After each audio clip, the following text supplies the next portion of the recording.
Gauteng, another group of farmers protesting against farm killings have started arriving at the union buildings in Pretoria to hand over a memorandum of their demands. The protesters are in different groups driving at about 30 kilometers per hour, affecting traffic from different directions to the city. The protesters are on Bakkies adorned with crosses, cars and with banners saying stop farm killings and enough is enough, while protesters are wearing white t-shirts with red handprints on their hearts. I want to bring in now our reporter Sipho Stuurman, who's live for us there. These are live visuals. Sipho, what are you witnessing? Well,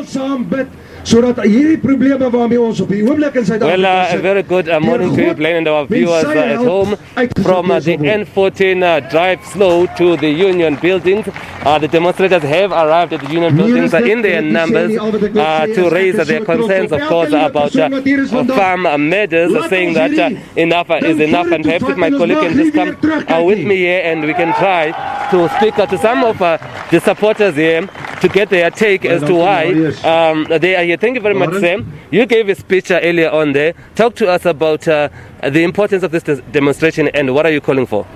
The thing is, we don't want any farm murders. That's basically the bigger picture. There's nothing in between, there's nothing less, there's nothing more. We don't want any farm murders on any farm, doesn't matter.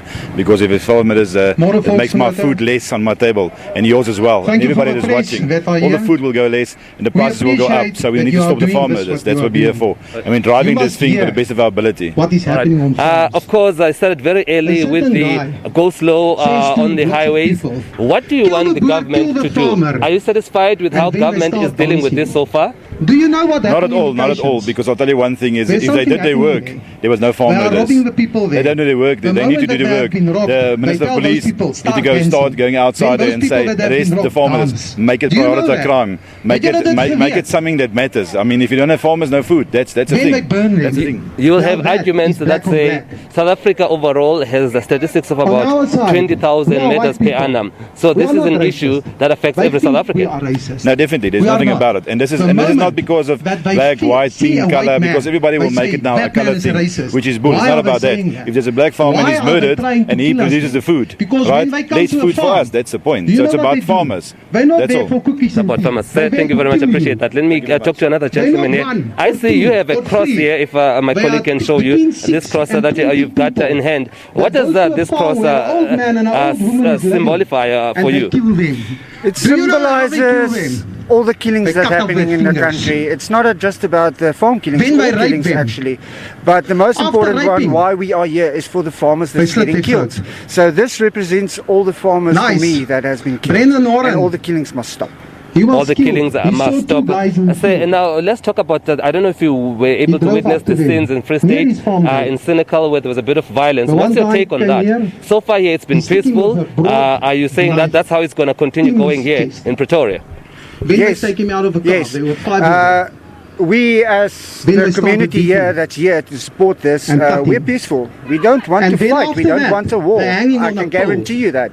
But the farmers are angry. So what happened in Senekal was an incident of genocide. I don't blame them at all. But I don't think that will happen again, because we can control ourselves. But if we keep being pushed, things might happen. I hope not, but it might happen.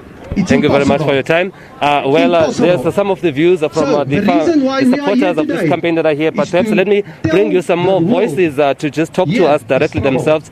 Thank you very much. If you can also just give us your input. You here supporting this call. I assume you're part of the bikers from your attire. Talk to us about what you're calling for.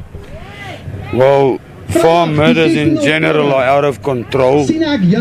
But crime in general, and it got real for myself yesterday. Yesterday I was dragged into the bushes by 6 people at knife point. Yeah, and they held me captive for 2 hours. So crime in general is out of control in this country, and something needs to happen. We ask the people that can do something about it, please start doing something about it. I prayed so much yesterday for 2 hours. God, He's great. He saved me. Yes, I'm sorry that happened to you, but talk to us about that incident. Said you were held at knife point for several hours, but you managed to escape, of course, unharmed. Eventually, they let me go. I spoke so nice to them. The aggressor left with my bank cards, and I asked him, please let me go before he gets there, because he wanted to hurt me. Where did this incident occur? In Hartbeespoort. So crime, not just farm matters alone, but crime in general, that's what you're calling for, action against crime. Action against crime. Farm murders are out of control, but crime in general is just totally out of control and nothing happens. Let me ask the lady next to you there if she wants to add anything to this protest action that's taking place here today. Yeah, the senseless, brutal murders of our farmers, we need them. They feed the country and nobody stands up for them, nobody protects them. It's just ongoing, it needs to stop. It needs to stop. Well, Blaine, we need to live together. We need to live together. Well, Blaine, that's the word here, that senseless crimes, not just farm matters alone, it needs to come to an end. They feel that crime in the country is a bit out of control and that they're calling on government to take action. But perhaps if my colleague can also just pan a little bit to show you the numbers of people that are here, and quite significantly, many of them are wearing white t-shirts, they have crosses, and these crosses represent all the lives that have been lost as a result of farm matters and crime in general in the country. So they've come to the union buildings to air out their concerns. You've heard some of them speaking about the issues of crime. Farm matters are being killed quite on the regular, saying that government needs to do something. So that is what the demonstration is about here. But I must say, what has also impressed me, or rather what I was actually quite happy to hear, is the fact that they did condemn the incident that happened in Senegal, and they're saying that they want a peaceful demonstration here in Pretoria. And so far, I can tell you the demonstration here in Pretoria, the union buildings, has been peaceful, as they continue, of course, with messages from each and every organization that is represented here. So that's what we have currently for you. The farmers, demonstrators have arrived at the union buildings. They started on the highways with that slow drive, and now they've arrived at the union building at the seat of power, the seat of government, to read out their messages of support to this campaign, but also to call for action from government and the presidency. Right, Sipho, come back to us with regards to any other developments there. Sipho Stuurman live for us in the capital. Thank you very much indeed.